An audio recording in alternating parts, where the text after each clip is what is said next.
اینک توجه فرمایید به ادامه سفر به سوی خوشبختی. در برنامه گذشته از پل صراط عبور کردیم و به جلوه دروازه بهشت رسیدیم و ما الان جلوه دروازه بهشت هستیم، ولی در بسته است. مردم را جلوه در می‌بینی. بعضی از مردم نزدیک است از خوشحالی پرواز کنند. ببین قرآن چگونه این خوشحالی را توصیف می‌کند. فأما من أوتي كتابه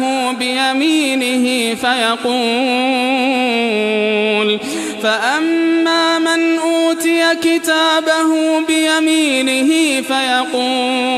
فيقول هاؤم اقرءوا كتابيه إني ظننت أني ملاق حسابيه فهو في عيشة راضية قطوفها دانية كلوا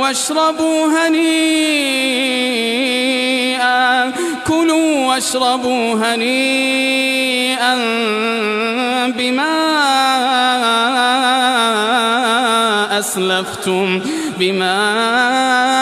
أسلفتم في الأيام الخالية. پس اما کسی که کارنامه‌اش به دست راست او داده شود میگوید بگیرید کارنامه ام را بخوانید، من یقین داشتم که من به حسابم خواهم رسید. پس او در زندگانی پسندیده خواهد بود در بهشت برین که میوه‌اش قابل دسترس است و پاداش آنچه در روزگاران گذشته پیش فرستاده اید گوارا بخورید و بیاشامید. اکنون چه کسی با تو جلوه دروازه بهشت است؟ دوستان برای اولین بار جلوه در بهشت با هم ملاقات می کنند. خوشحالی ملاقات را تصور کن. دیگر همیشه با هم هستید. پدر و مادرت، فرزندانت، همسرت، دوستان و عزیزانت، همه بعد از سالها دوری. کسی در روز قیامت به فکر کسی نیست. برای اولین بار فرشتگان را میبینی. ببین چقدر از دیدن تو خوشحال هستند. او سرورمان جبرئیل است. ببین وقتی بالش را حرکت میدهد لؤلؤ و یاقوت از آن میریزد. ببین چه کسی اینجا ایستاده است. سرورمان ابراهیم، موسی، عیسی، مریم و این هم مادر مؤمنان خدیجه. پیامبر صلی الله علیه و سلم را ببین، او آنجاست. اولین باری که او را میبینی به او سلام کن، تو را با نامت میشناسد. میخواهی جلوه در بهشت با چه کسی ملاقات کنی؟ کمی فکر کن. وسيق الذين اتقوا ربهم إلى الجنة زمرا حتى إذا جاءوها وفتحت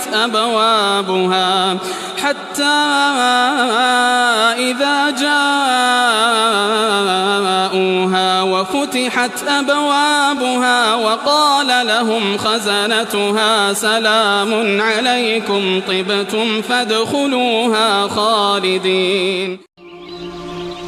و کسانی که تقوای پروردگارشان را رعایت کردند گروه به سوی بهشت سوق داده می شوند تا هنگامی که به کنار آن رسند در حالی که درهایش گشوده شده است و نگهبانانش با آنان گویند سلام بر شما، پاک بوده اید، جاویدانه به آن درآیید. وقتی می خواهی وارد بهشت شوی دوست داری دستت در دست چه کسی باشد؟ از همین حالا با هر کس دوست داری وعده ملاقات جلوه دروازه بهشت بگذار. به من بگو ببینم تو در کدام صف از صفوف مردم هستی. بگو ببینم از پیامبر صلی الله علیه و سلم و صحابه دور هستی یا آنان جلو هستند و تو با آنان نزدیکی. تصور کن که با آنان نزدیک هستی. آیا نسبت به مادرت نیکی کردی و یا خیر؟ برای اسلام زندگی کردی و یا نه؟ در زمین اصلاح کردی و یا خیر؟ حلال خوردی؟ رشوه را قبول نکردی؟ ای خانم شنونده، تصور کن که اگر بانو خدیجه یا فاطمه و یا هم مریم نزد تو آمدند در حالی که تو 18 سال داری و دستت را گرفتند، چون یک صفت از صفت آنان در تو است. ای آقای شنونده، تصور کن پیامبر تو را دوست دارد به خاطر صفت زیبایی که در تو است. پس شلوی مردم تو را صدا کند بیا نزد من، پیامبران، صدیقان و شهیدان.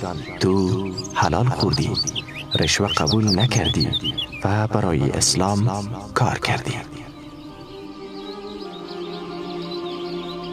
تصور کن که با هیجان ایستاده هستی و منتظری که دروازه بهشت باز شود تا این تجربه را مشاهده کنی، تجربه‌ای که در پیش رویت انجام می‌گیرد. از انس بن مالک رضی الله تعالی عنه روایت شده است که رسول الله صلی الله علیه و سلم فرمودند روز قیامت خوشگذرانترین و پرنعمتترین اهل دنیا از دوزخیان آورده و یک مرتبه در آتش فرو برده می شود. آنگاه به او گفته می شود ای فرزند آدم، آیا هرگز خوشی و خیر دیده ای؟ آیا هرگز نعمتی به تو رسیده است؟ او می گوید والله سوگند نه ای پروردگار من. آنگاه بلازده ترین و فقیرترین مردم دنیا از بهشتیان آورده و یک مرتبه به بهشت برده می شود. آنگاه به او گفته می شود ای فرزند آدم، آیا هرگز ناراحتی و فقر دیده ای؟ آیا هرگز بر تو سختی گذشته است؟ او جواب می دهد خیر، والله سوگند هرگز فقر ندیدم، هرگز ناراحتی و سختی نکشیدم.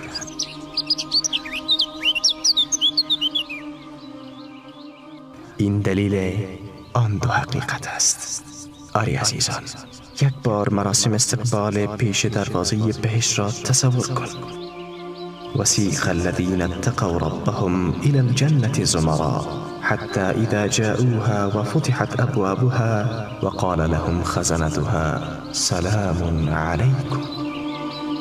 و کسانی که از پروردگارشان پروا داشته‌اند و تقوا داشته‌اند گروه گروه و سوی بهشت سوق داده می شوند تا هنگامی که به آن رسند، در حالی که درهایش گشوده شده است و نگهبانانش به آنان گویند سلام بر شما باد. جشن استقبال در دنیا پر از نور، هیجان، خوشحالی و سرور است. نظرت در مورد جشن استقبال آخرت چیست؟ چه کسانی از تو استقبال می کنند؟ استقبال کنندگان فرشتگان الهی‌اند. موضوع مهم قبل از ورود به بهشت.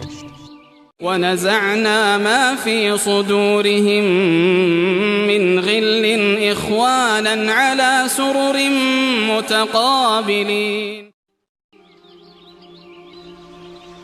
کینه ای را که در سینه های آنان است بیرون کشیم.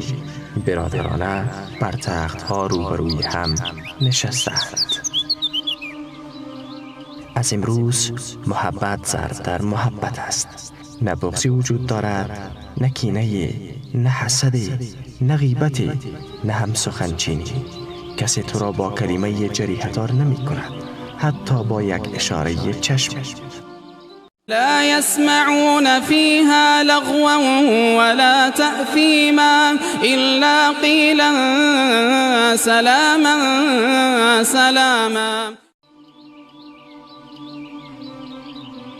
در آنجا نه سخن بیهوده و نه حرف گناه آلود بشنوند، مگر این سخن را که همگی سلام گویند و سلام. چه کسی در را باز می کند؟ از انس رضی الله تعالی عنه روایت شده است که پیامبر صلی الله علیه و سلم فرمودند روز قیامت پیش دروازه بهشت می آیم و در می زنم. دربان می گوید تو کی هستی؟ می گویم محمد هستم. می گوید در مورد تو به من دستور داده شده است که قبل از تو برای هیچ کس در را باز نکنم. آیا اکنون بوی بهشت را استشمام می کنی؟ دروازه باز می شود. این لحظه را تصور کن. الان وارد می شوی، ولی می شنوی که فرشته قبل از وارد شدن تو را صدا می زند. تا شروط ویژه ورود را بدانی. جلوی دروازه بهشت فرشته تو را صدا می‌زند. شما 4 چیز دارید.